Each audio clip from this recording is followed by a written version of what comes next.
और फिर जब हिंदुस्तान में तशरीफ लाए हैं तो वो ज़माना अकबर का ज़माना था, और जाहिर सी बात है कि अकबर के अहद की जब बात आती है तो आप सब जानते हैं कि अकबर के ज़माने में अकबर ने किस तरह से एक नए फितने का आगाज़ कर दिया था, किस तरह से एक नई सोच का, नई विचारधारा का, नए निज़ाम का, जो इस्लाम के ख़िलाफ़ एक निज़ाम था, रसूलुल्लाह के दीन के ख़िलाफ़ एक निज़ाम था, उस निज़ाम का ऐलान कर दिया था।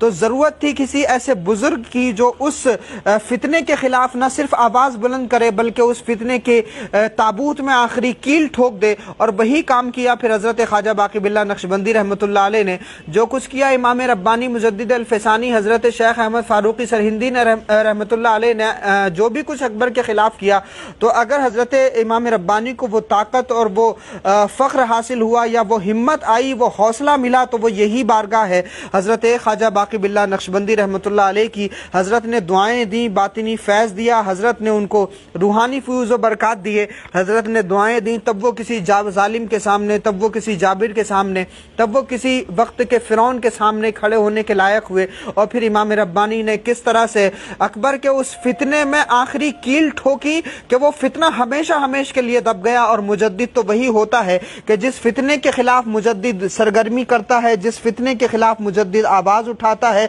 मुहिम छेड़ता है, उस फितने को बिल्कुल ख़त्म कर देता है। आज वो ज़माना था जब अकबर ने कलमा जारी कर दिया था, वो ज़माना था कि जब अकबर ने एक नया दीन ईजाद कर दिया था और लोग माज़अल्लाह ये कहते थे ला इलाहा इल्लल्लाह अकबर खलीफतुल्लाह, इस तरह की बात करते थे।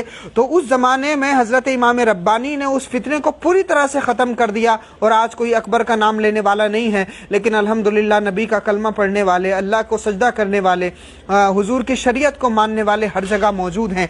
तो ये काम जो हज़रत इमाम रब्बानी ने किया, हज़रत ख्वाजा बाकी बिल्ला नक्शबंदी रहमतुल्लाह अलैह की दुआओं के तुफ़ैल किया, हज़रत की तरबियत के ज़रिए किया। और फिर जब हज़रत ख्वाजा बाकी बिल्ला इस दिल्ली में आराम फरमा रहे हैं तो फिरोज शाह का ये किला हुआ करता था, और इस फिरोज शाह के किले में ही, इसी एरिया में हज़रत ख्वाजा बाकी बिल्ला ने क़याम फरमाया है। और फिर आप देखिए कि किस तरह से दिल्ली वालों को फैज़ पहुँचाया कि मखलूक खुदा यहाँ आती थी, लोग अपनी अपनी तमन्नाओं को लेकर के, आरजुओं को लेकर के यहाँ आते थे। तज़किरा ख्वाजा बाकी बिल्ला में ये लिखा हुआ है, एक किताब है जो हज़रत के तज़किरे के हवाले से लिखी हुई है, और उसमें यह लिखा हुआ है कि मखलूक खुदा हमेशा यहाँ आती थी और हज़रत ख्वाजा बाकी बिल्ला अलालत के बावजूद, कमज़ोरी के बावजूद लोगों से बहुत खुश अखलाकी से मिलते थे, बड़ी मोहब्बत से मिलते थे, बड़े प्यार से मिलते थे। जो भी यहाँ आते थे बाकी बिल्ला उनकी तमाम तमन्नाओं को, ज़रूरतों को पूरा करने की हत्तल इम्कान कोशिश करते थे, और लोगों को यहाँ से खाली हाथ जाने नहीं देते थे। जो भी होता था खानकाह में लोगों के सामने उसको पेश कर दिया करते थे। तो ये काम हज़रत ख्वाजा बाकी बिल्ला नक्शबंदी रहमतुल्लाह अलैह ने किया है, और उसी की वजह से फिर नक्शबंदी सिलसिले का जो फैज़ान है वो हमें पूरे बर्रे सगीर में दिखाई देता है। नक्शबंदी मुजद्दिदी सिलसिला जो शुरू हुआ वो हज़रत ख्वाजा बाकी बिल्ला से इस बर्रे सगीर में शुरू हुआ, और ये फिर सिलसिला जो है तकरीबन पूरी दुनिया में पहुँचा है, और ख़ास तौर से सेंट्रल एशिया के इलाकों में ये सिलसिला हज़रत ख्वाजा बाकी बिल्ला के ज़रिए पहुँचा है। और तज़किरा ख्वाजा बाकी बिल्ला ये भी लिखा है कि एक मरतबा जब कहत पड़ गया था, तो उस कहत के ज़माने में जब भी ख्वाजा बाकी बिल्ला साहब के सामने खाना पेश किया जाता तो हज़रत ख्वाजा साहब उस खाने को गरीबों में तकसीम फरमा दिया करते थे, और जो है खुद भूखे रहा करते थे। तो अल्लाह वालों की ये खासियत होती है कि हमेशा अपने ऊपर दूसरे लोगों को तरजीह देते हैं, यानी बंदगाने खुदा परेशान रहें, दूसरे लोग भूखे रहें और खुद सूफ़ी का पेट भरा रहे, सूफ़ी की तौन निकली रहे।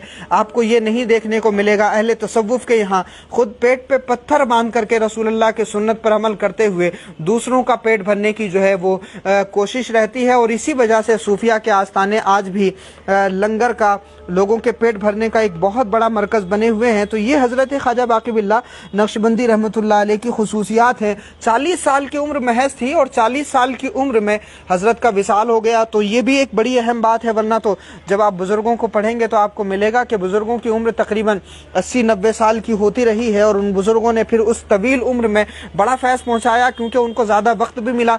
लेकिन हज़रत ख्वाजा बाकी बिल्ला नक्शबंदी रहमतुल्लाह अलैह को उतना वक्त नहीं मिला मिला जितना आमतौर से और बुजुर्गों को मिला। 82 साल उम्र हुई, किसी की 80 साल उम्र हुई, किसी की 70 साल उम्र हुई। महज 40 साल की उम्र में हज़रत ख्वाजा बाकी बिल्लाह नक्शबंदी रहमतुल्लाह अलैह का विसाल हो गया है। और इस मुख्तसर सी उम्र में जो कमाल हज़रत ख्वाजा बाकी बिल्लाह नक्शबंदी रहमतुल्लाह अलैह ने पैदा किया है, वो कमाल कम ही लोगों का है। ये बड़ी ख़ास बात है हज़रत ख्वाजा बाकी बिल्लाह के यहाँ। और नक्शबंदी सिलसिला, मुजद्दिदी सिलसिला हर जगह मौजूद है और यही फैज़ान जो है वो यहाँ से जारी हुआ।